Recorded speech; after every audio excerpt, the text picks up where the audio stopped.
The Spanish announce table. It is episode 358 of the Spanish announce table. So much going on. Look at you. Tom's grooving over there, having a blast. We've got AEW Full Gear. We're going to make some predictions for that. Oh, it's going to be fun. So excited. We went last night to Up Down KC, the finest arcade bar in the nation. I'm just going to say that. Yeah. And we hung out with the DWF guys again. No Mercy. WWF No Mercy. Nintendo 64 tournament. Spoiler alert, I didn't win. Yeah, kicked off with me kicking your ass. That was so much fun. Yeah, and then in the losers bracket, the guy I wrestled then, he kicked my ass too. Yeah, but you put up a better fight the second time around. I thought you got the buttons down a little bit more the second time around. Yeah, I started figuring out like a couple things to do. It was, I think, my first and second time playing the game, maybe ever. Yep, it looked like it. It was fun. Yeah. It was great. It was fun. Yeah, it was Mae fun Young for us. Beat me up anyway. Yeah, I don't care. Look, I got 5 fingers. My hands are rated E for everyone. I don't give a shit if you're an old lady or a young guy. I'm wop wop. We play those sticks. I'll put your ass in the dirt. But I lost too. So yeah, you did. yeah. I'm the only person you beat, I think. Yeah, well, because I was trying to think. One of the matches seemed a little fishy. Yeah. Well, when the guys from the DWF brought their own controller. Yeah, that's what I was like, okay. Yeah, because I took on what's his ass, and I was like, this seems rigged because I can't reverse any of this stuff. Allegedly. Couldn't be that they're just better. No. Come on. No. You know how good I am at everything? I'm at least an 8. I do know how good you are at everything. Yeah. Everything. Yeah, I know how good you are at everything. Mm-hmm. And I've seen it with my own 2 eyes. It's amazing. More than I care to see. Tom, all right. Full Gear predictions. We've got that coming up. We'd like to review Dynamite. We think it's our favorite show. And, of course, Rampage, Fallout, a lot of stuff happening there. Some of the greatest storylines being told in wrestling from some of our favorite wrestler. We're going to talk about all that. But we also want to keep you up to date, informed of the hottest, latest, greatest in pro wrestling news. And a bit of a slow news week this week, so that way we don't have to do a whole lot of it. But Tom, are you ready to get your news on? Yeah, because I can't read, so I need you to tell me stuff. All right, let's do it. Let's see. We're going to do it here eventually. All right.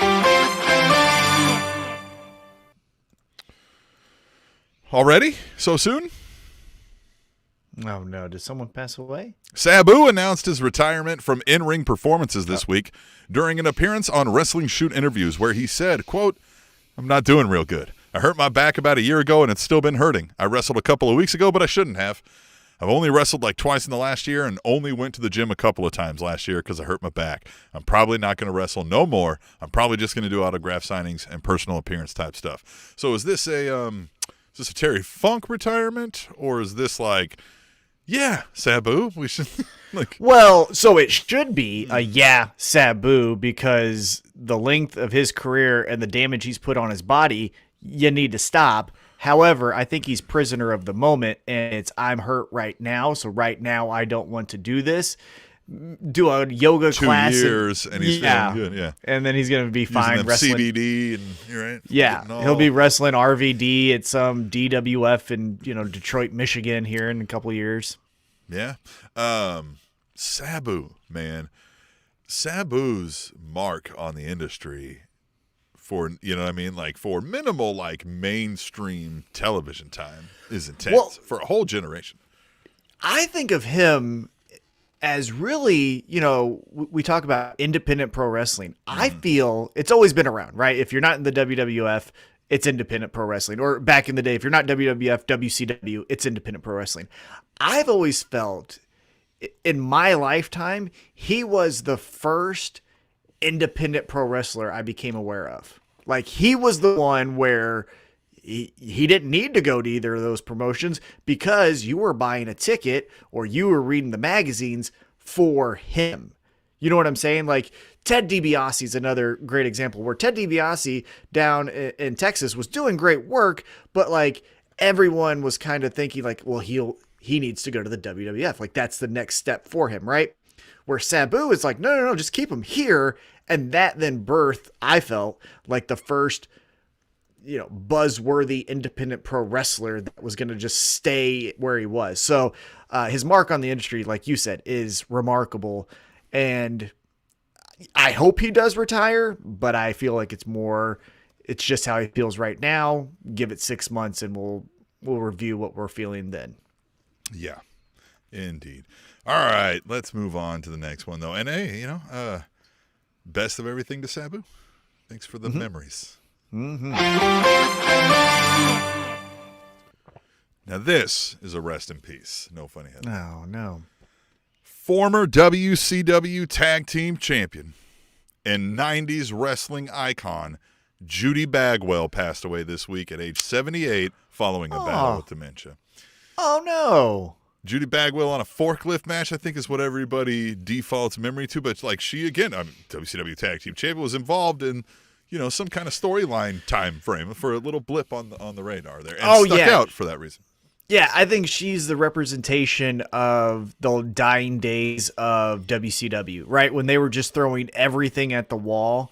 It was Vince Russo as champion, Judy Bagwell on a forklift, David Arquette wrestling a scaffold match or whatever it was. And so she, I think, gets lumped in with all of the craziness, wackiness of those, last few months of WCW.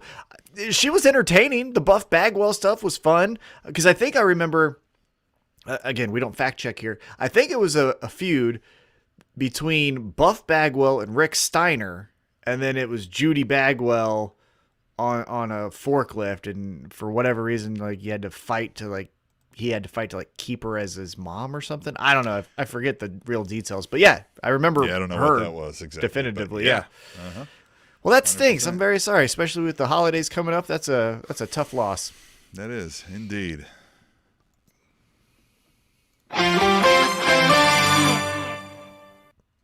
Well, you can't take anything over when you lose the war. Ooh, we talking about Eric Bischoff? NXT pay-per-views appear to be dropping the word takeover from their titles. Oh. WWE social media promo graphics for NXT TakeOver War Games were removed and replaced this week with graphics that simply call it NXT War Games. Man, what a fall from grace, NXT. I feel like they took one punch and whimpered away, didn't they? Well, I feel like it kind of coincided with the network, where when the network went to Peacock and then they decided that NXT wasn't going to compete with AEW, it felt like those were kind of at the same time. Now, again, maybe a few months off here and there, that kind of stuff. But you go back 2 years ago and everyone was talking about, you got to get the network for a takeover special. You're going to see, the blow-off feud between Tommaso Ciampa and Johnny Gargano. Like, that's the shit that everyone in the bubble of IWC needs to see. And now you fast forward to present day, and I don't know anyone currently who has the network anymore, or Peacock as it is. And I haven't watched NXT since Hit Row went to SmackDown, which I know is relatively, not that long ago, but still it speaks to I'm not going to watch Braun Breaker or, Joe Gacy be the heel who is like considerate, so like, nope, bye-bye. Bye-bye. Yeah. Get out of here. Yeah.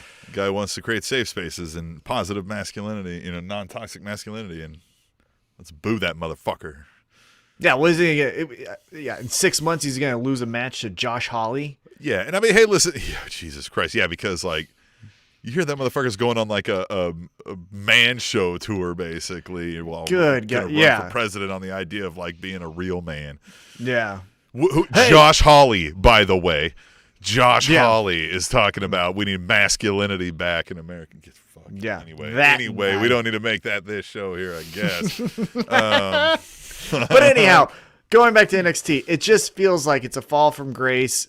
I would say they need to go back to the network, but again, I don't think anyone's on the network watching original, pro wrestling events So RIP takeovers and RIP the brand, really. Just close up shop. God, that's sad. It is, because what do they have?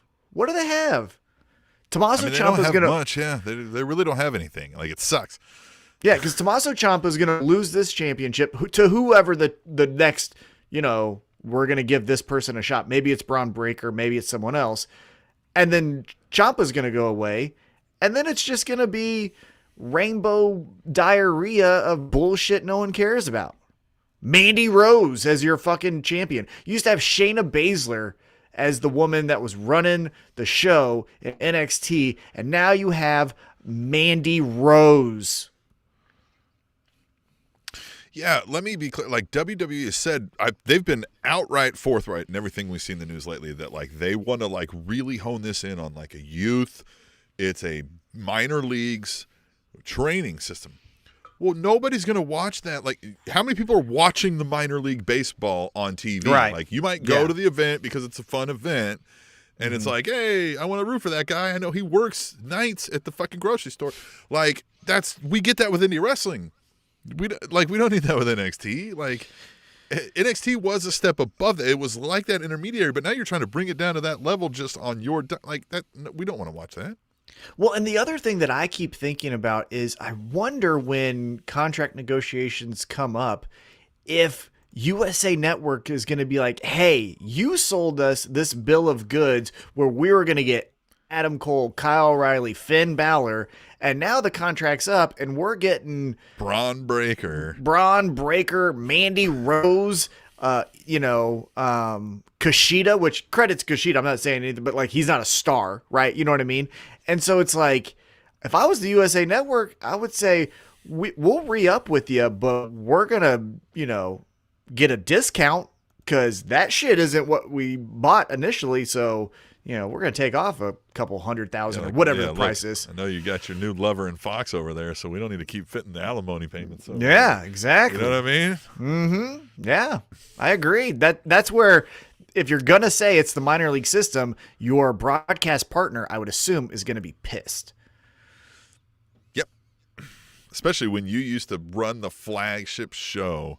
Mm-hmm. You still do, but like, you still run that show. It's just not the flagship show anymore. You still run Raw on USA, I guess. But like, so NXT with that takeover news, did they say, or lack of takeover news, will it air on USA or is it going to be a Peacock exclusive still? Ooh, that I didn't. Yeah, it didn't say that in the news story. Because maybe you can sell again, like a little bit of bump in the ratings. The special events to Hey, listen, Dynamite does that. Yeah, and that's what I'm saying. Maybe just copy that and say we're going to steal it too. Because again, you're not going to, in my opinion, you're not going to buy a Peacock subscription if you didn't already have one for the next NXT special event. Yeah. So might as well put it on TV. You know what I would do if I'm WWE and I'm really trying to make NXT that way? Then I would move all your gimmick pay-per-views to the NXT brand and do them on the USA Network like that, right? Like, get your Hell in a Cell there, get your War Games there, get your Money in the Bank there. Even Money in the Bank, maybe, you know what I mean? Money in the Bank. Money in the Bank has some World Championship ramifications. ramifications. Yeah, you can still do that. So, but you know what I mean? Like these little things. Even your Elimination Chamber, like let the young kids battle that shit out on the TV there for your big event to kind of, because I'll watch. If you're telling me like Elimination Chambers tonight, I don't gotta know who's in it, right? Like I'll watch it.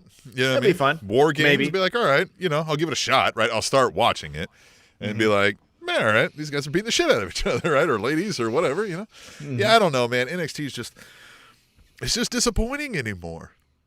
If I can pick a word that I feel fits it most, it's just kind of like, oh, so much potential.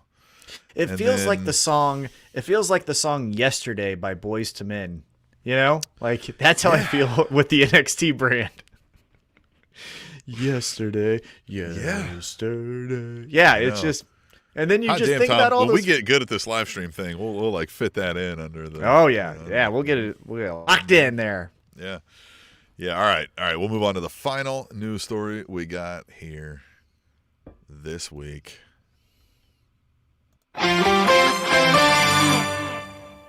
Fucked around and found out. Oh, that's not good. What happened?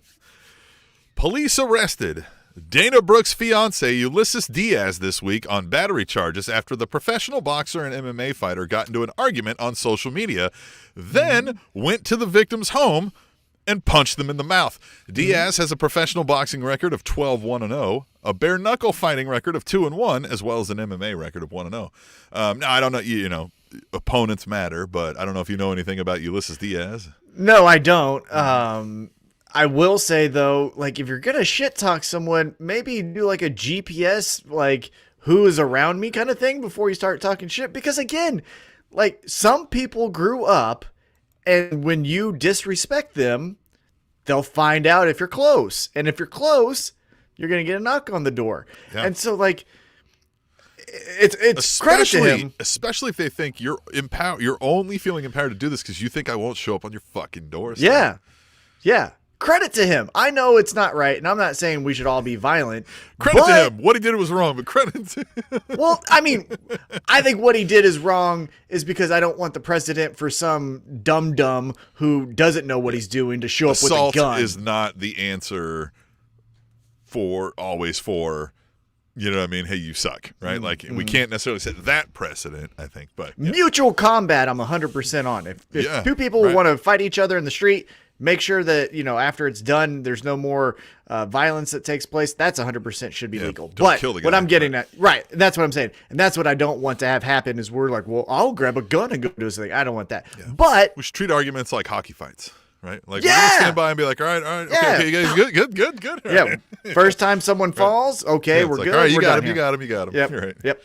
But just wow, oh this my is God, when trolling. So all right. I would be walking the streets 24/7. I would have so much less anger pent up and built up inside, right? Well, and I think it would take away a lot of shit talking if the threat of like we're gonna do this, just like this guy. I bet you, I don't know who he is. That he punched in the mouth. Shit talking on social media. I bet you he ain't gonna do it, or he's gonna make sure that person's international. You know what I mean? Like, or rich, right? I don't think that Ulysses Diaz, like, I'm sure he's doing maybe better than we are. Maybe I don't know what Dana Brooke and him are bringing in, but like, right? He ain't a billionaire, right? So exactly.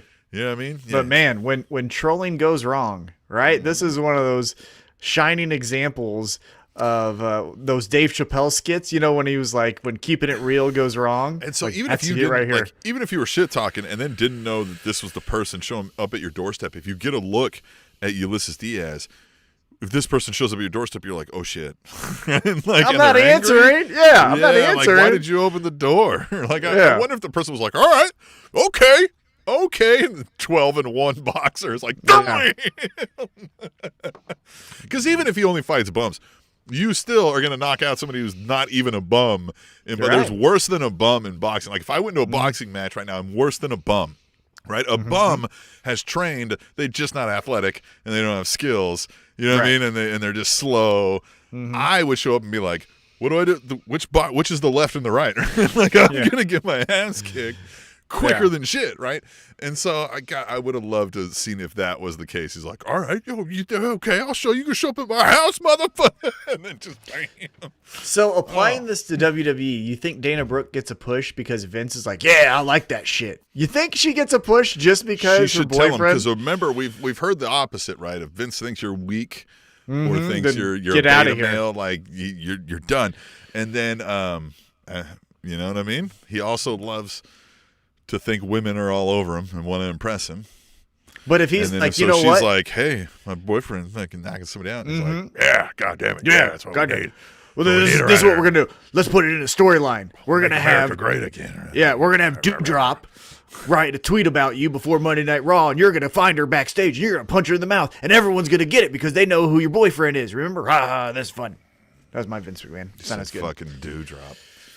And what's scary is that could easily be a storyline next Monday. Oh yeah, everything you said is exactly what's going to happen. Like, fucking Christ, man. Great. All right, let's see here. Then that was the news. I mean, what'd you think? Slow news week. Well, slow news week, but I think right now this is the calm before the storm. And again, we'll get into it a little bit later, but we're going into one of the most anticipated pay-per-views of the year. Maybe not because of a fight card or a match card from top to bottom, but that main event is something that we have been waiting for since we were all in diapers. It feels like the payoff hopefully is going to be incredible, whether one guy wins or the other guy wins. I think we're going to get some fun that are coming. What's the other one? At this one, I'm talking about Eddie and Punk. That one's great. That's a little bit of a shotgun one, right? Like, it's quick. It's a quick one. But man, they blew it up quick. Oh, it's going to be great. Yeah, it's going to be great. Right. But this Hangman and Kenny but I think Omega, we've been waiting for somebody to do, and we'll talk about it. We've been waiting for somebody to say to Punk and do to Punk what he's been doing. That's why I feel like the long build has been there. But anyway, look, huge week of wrestling. We're going to talk about it. But first, we informed you of the news. But before we tell you everything we think about what happened, we want to reach out to you. We want to hear what you got to say. You could join us live now on the chat. And yes, I said live now. If you're listening to the podcast and you have YouTube and you don't know about our live streams, the fuck, man? Come join. Like, have fun. What the fuck? Talk to us. You know what I mean? Like, find us or go back and watch it later. Like, you get to see Tom drinking water right now. I didn't have the lid on. You know why he's not? Yeah, Tom trying to drink water. You know why he's drinking water right now is because you didn't donate beer money to us, and you can do that at SpanishAnnounceTable.net. You can even do that from the YouTube channel. If you're on YouTube.com/SpanishAnnounceTube, there's links on there also for everything that you can find on Spanish Announce Table. Right? We got the Twitter, the merch table, the beer donations. Right? Just donate if you want to give us money just because you like us. Do all that. But one of the most impressive ways that you can get involved in this community right here is just get involved in this community. Use hashtag Tweet the Table. We're like the pro wrestling bar, right? Where we come up, have a seat at the bar.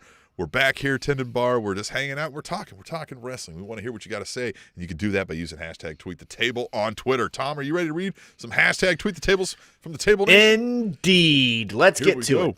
At Katie First, a lady says, stop hiring too many darn people that you're never gonna use.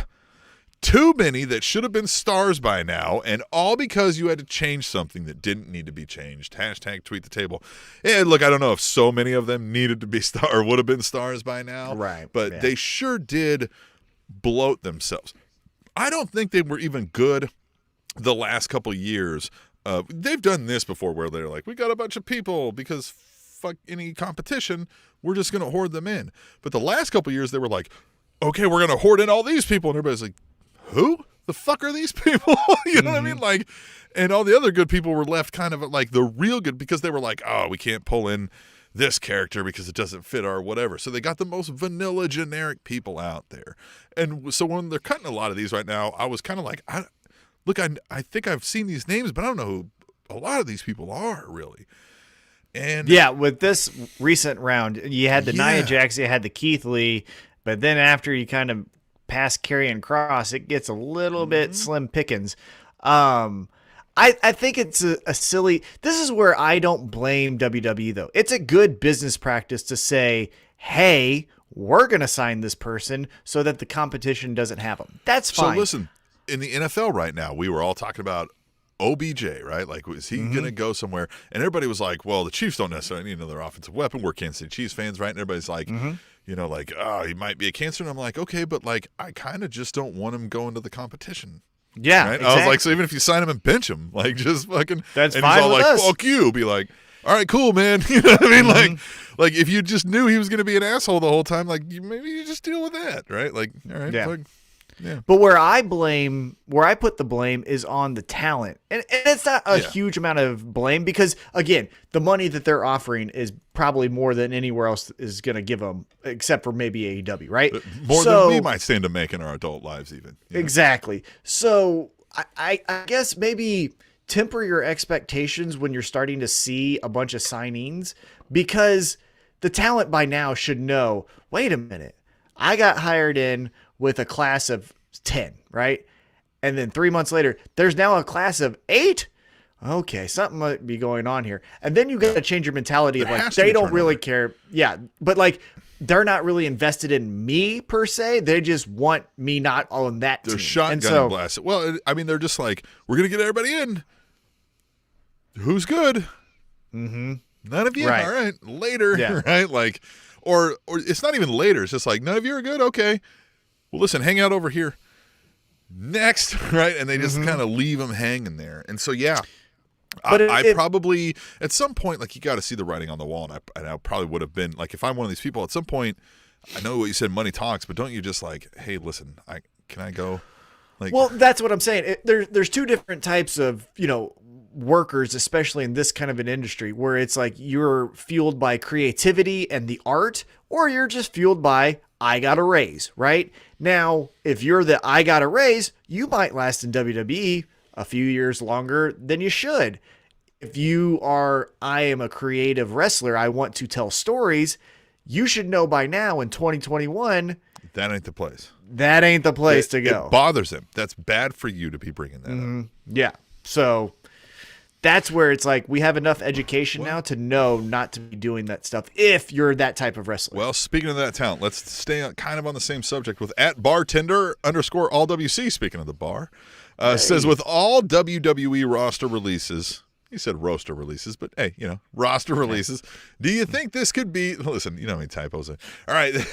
Do you think this could be the WWE strategy? Flood the market with talent and force AEW, Impact, and NWA to pick up said talent.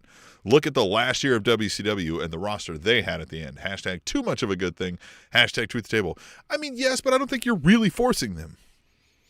That's the thing. If you're, when you release a talent like Bray Wyatt, there is going to be a competition bidding war between Impact, New Japan, AEW, right? But when you released, some of these NXT talents that we never even got to see on TV, that's not forcing AEW or anyone to sign them. You're really almost saying like, hey, talent, maybe look for another field of work, right? Yeah, or it's like, hey, back to the indies, you really need to hone a different start over, right? Like, do something different. Reassess everything. And which so so many artists and people go through that. Don't get me wrong. Like, I'm not saying like you're a shit person, because look, this is the 5th iteration of this podcast we've been doing. Like the 11th, I think. You know what I mean? Yeah. So I just think like when WWE releases people, I don't think it forces the hand of any of the other promotions unless it's a Bray Wyatt kind of type of talent. Yeah, and Daniel more Bryan. so even because things like what we're talking about here is that like some of these guys, like they're just not all that good. So like it's not like these places are like the WWE name and having been at WWE because of what we've talked about doesn't carry the same clout. Not anymore. If people are like, oh, you're at WWE? Yeah, man, everybody was at some point. Like everybody was at some point, right? Mm-hmm. Yeah, all right. So we'll move on. All right, this one's going to be fun. @AshHendricks92 says that Kingston Punk promo, though, # tweet the table. Oh. Woo, holy shit. They had to have fought each other backstage. I mean, that seemed like, hey, it felt like a gentleman's agreement backstage before the promo where Kingston and Punk were like, hey, so we're going to get into a little bit. I'm going to say, like, you shouldn't be here. And then Punk's like, okay, cool. All right, that's fine. Well, right? no, and like the story he told, like, he was telling a true story on the what background I'm saying, portion, right? Right, but what I'm saying is I think before they go out there, there's a gentleman's agreement of like, hey, I'm going to let you know. That like Hardy Edge thing, right? Back in the day where it's exactly, like, yeah. Hey, listen, I'm going to go there. We're working right now, right? Like, if we need to settle it later, we'll settle it later. But right now, we're going to work it, right? But what I think is it was that, right? So there's agreement before. Then they get out there, and then I believe one of the two, and I think maybe it was Eddie, went into the like, no, I don't think you should be here because of these fucking reasons. And it's like laying out the story. And if you watch that promo, Punk is standing in the corner and he gets like uncomfortable. His body language changes, even to the point where he puts his hand on Eddie Kingston. I think that was like hey, wait a minute. Yeah. You just said I shouldn't be here. You're saying a lot more shit than I thought. That moment hit me when he like went up and like did the like where you put your forehead on somebody. But I could tell like Punk, I was like, Punk's not comfortable doing that. Like he's doing that for appearances. When you're like, oh yeah, man. Yeah. And like, cause you could see he was like leaning out into it. And I was like, Eddie's ready to kick the shit out of this guy. I was like, he's spitting something that he's wanted to get off his chest for a long time. So yeah, we saw a worked shoot here. I'm pretty well convinced of that. Or these guys put on one of the best performances of our history in this show. Right. But man, I really, I kind of want to know if that last line was known, right? Like if he knew he was going to throw in like, hey, all right, we'll quit and fucking don't come back for 7 years. Now, Woo! I will say though, you know, if we're scoring this, right, doing like a judges panel, I think everyone's going to say Eddie Kingston won that little battle, right? The promo battle. However, Punk did not look outclassed, right? No, it wasn't of course like not. It wasn't a 10-7. No, if anything, there was times I felt like Eddie was stalling, you know what I mean? Because he was just like, you know what I mean? Like thinking of something to say in the moment, and Punk was more ready to go. I'll give Punk more if he felt like the seasoned veteran in that bit, which is, you know, I mean, they've both been wrestling about as long, but like he felt smoother, if you will, but Eddie also was coming from a place where he wasn't smooth, right? Like, he's like, I'm just going to fucking rip your face off, you son of a bitch, right? Like, so it fit, right? Like, it fit well, so that may have just kind of been part of it, right? But Jesus, man, you could just see the blood boiling in that, like, I wonder how many of those really connected, right? Like, how many of those were like, you know what, motherfucker, we're here. Rack. Well, read their lips afterwards. I know that this isn't a PG product, but when Punk is wide-eyed and yelling, I'm going to fucking kill you, I don't know if we're CM Punk and now we're Phil Brooks. Yeah. What? And I want to know, because I think we understand Eddie Kingston to be like a locker room leader back there, like a morale guy. So when he says, nobody fucking wants you here, I wonder what the percentage really is. Because, you know, some people are back there like, I don't give a shit. Like, you know, rising tide raises all boats kind of a thing. Some people know like, hey, I'm not the main event. So if somebody else is up there making us money, cool, right? Like, fine. So I'm sure there's some people who don't give a shit. Some people like the guy. Some people consider him, you know, a god or a mentor or whatever. But it felt like Eddie was comfortable saying like, nobody fucking wants you here. Like, yeah. And that's when Punk was like, you know what I mean? That's why I was kind of like, was that line known to Punk? Because that one seemed to take him aback. Like, okay, right? Where he's like, you know, when you're like, oh, yeah, well.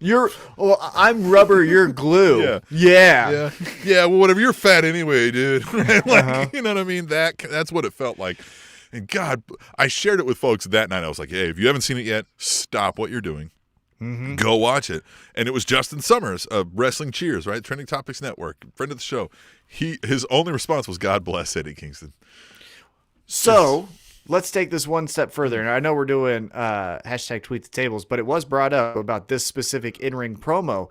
Now, let's talk a little bit about the promo package that they did with Eddie Kingston, talking about the razor blade and the snail. And that promo where CM Punk was being like interjected with his, you know, CM Punk never said anything. It was just images of CM Punk while Eddie Kingston was talking about him. That was an amazing promo too. I love those packages. AEW's vignettes are getting better. Are so good right now. Yeah.